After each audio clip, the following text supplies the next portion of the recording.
నేను ప్రతిరోజు అప్లోడ్ చేసే ఏ వీడియోకి మీరు మిస్ కాకూడదు అనుకుంటే ఇక్కడ రెక్కల కనిపిస్తున్న సబ్స్క్రైబ్ అనే బటన్ ప్రెస్ చేయండి, ఆ పక్కన వచ్చే బెల్ బటన్ కూడా ప్రెస్ చేయండి. ఈ వీడియోని అయితే తప్పకుండా లైక్ చేయండి.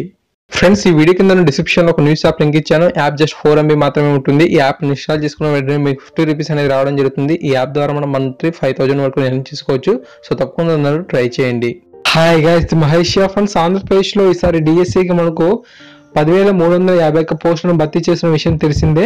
సో ఒక్కొక్క జిల్లాకి ఎన్నెన్ని పోస్టులు ఉన్నాయని చెప్పి అభ్యర్థులు ఎంతో ఆందోళన అయితే నెలకొంది. సో ఈ రోజు మనకు ఈనాడు పేపర్లో కథనం అయితే రావడం జరిగింది. విజయనగరం జిల్లాకు సంబంధించి ఎన్నెన్ని ఖాళీలు ఉన్నాయని మీకు ఈ వీడియోలో ఎక్స్ప్లెయిన్ చేస్తాను.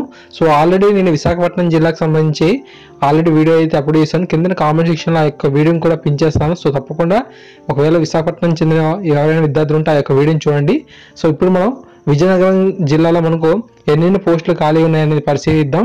ఈ యొక్క విజయనగరం జిల్లాకు సంబంధించి మనకు 2014 నుంచి 2020 వరకు 639 ఖాళీ పోస్టులు అయితే గుర్తించడం జరిగింది.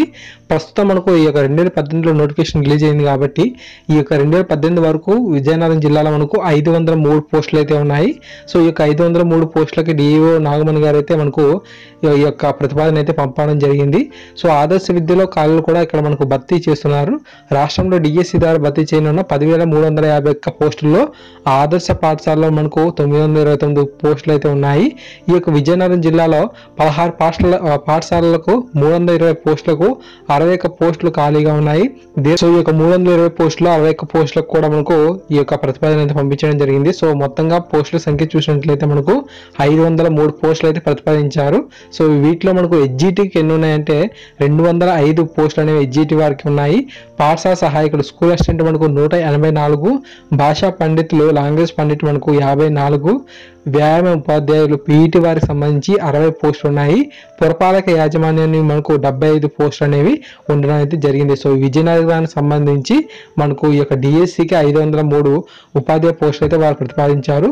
సో మొత్తంగా మనకు ఇన్నే పోస్టులు ఉండొచ్చు, లేదంటే కొంచెం అటు ఇటుగా కొంచెం సంఖ్యలో మనకు మార్పు అయితే జరగవచ్చు. అయితే మనకు 503 పోస్టులకి అయితే మనకు యాక్సెప్ట్ చేయమని చెప్పి గవర్నమెంట్ వారికి పంపించడం జరిగింది. సో ఈ యొక్క 10,351 పోస్టులో మనకు ఇన్ని పోస్టులు అయితే ఉండే అవకాశం అయితే ఉంది. సో ఈ విధంగా మనకు డిఈఓ నాగమణి గారు అయితే పంపించడం అయితే జరిగిందనమాట. సో ఫ్రెండ్స్, ఈ యొక్క ఇన్ఫర్మేషన్ మీకు బాగా యూజ్ అయింది అనుకుంటున్నాను. తప్పకుండా ఈ యొక్క ప్రిపరేషన్కి మీకు ఈ యొక్క ఇన్ఫర్మేషన్ చాలా బాగా యూస్ఫుల్గా ఉంటుంది. సో ఖచ్చితంగా ఇదే హార్డ్ వర్క్ మీరు ఆ యొక్క టెట్ మరియు డిఎస్సిపై ఫోకస్ చేయండి. సో ఖచ్చితంగా మీకు మంచి స్కోర్ అనేది వీటి లభించే అవకాశం ఉంటుంది. సో డిఎస్సి నోటిఫికేషన్ మనకు రిలీజ్ అయినప్పుడు మరింత స్పష్టమైన సమాచారం అయితే వస్తుంది. సో అప్పటి వరకు ఈ యొక్క ఇన్ఫర్మేషన్ అయితే మీరు వినియోగించుకుంటారని చెప్పి నేనైతే ఆశిస్తున్నాను. మిగతా జిల్లాల వారికి సంబంధించిన వీడియోస్ కూడా ఒక్కొక్కటిగా అప్లోడ్ చేస్తూ ఉంటాను. సో ఆ యొక్క జిల్లాలకు సంబంధించిన సమాచారం కూడా మీకు చాలా బాగా యూస్ఫుల్గా ఉంటుంది. సో అవి చూడాలంటే తప్పకుండా మన ఛానల్ సబ్స్క్రైబ్ చేసుకోండి. ఈ వీడియోని లైక్ చేయండి, తప్పకుండా మీ ప్రతి ఫ్రెండ్కి షేర్ చేయండి. Thank you.